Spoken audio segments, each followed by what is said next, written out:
A senior manager recently asked me if he should write up an employee for performance problems to try to reduce the amount of severance he'd have to pay in case he had to fire this employee.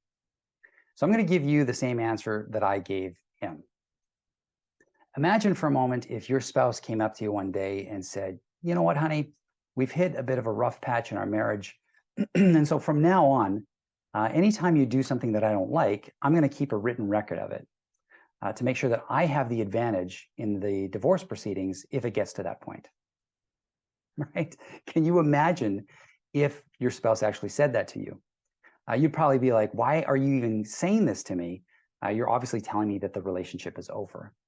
And that's precisely what managers are communicating to employees when they write them up. It's a complete betrayal of trust, and the relationship is over.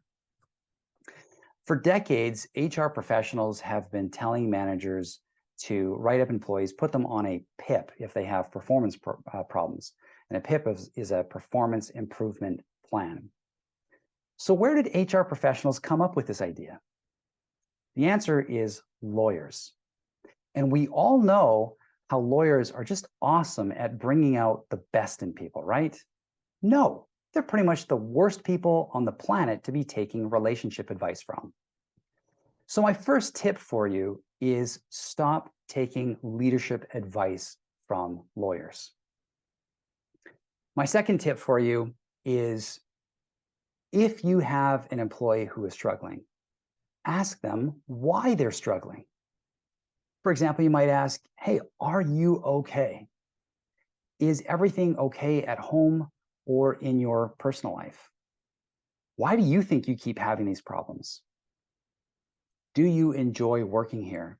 And if not, what do you think we can do to help you enjoy working here more? Is your work or this portion of your work aligned with your strengths? And if not, what can we do to better align your work with your strengths?" Managers who don't ask employees these questions really shouldn't be in leadership positions because these questions reflect a mindset. And that mindset is this: I care about you as much, if not more so, than I care about the work that you produce. And this is an essential requirement. This mindset is an essential requirement for leadership. So, my final tip for you is stop worrying about paying severance. Okay, you might have heard the term "a penny wise and a pound foolish."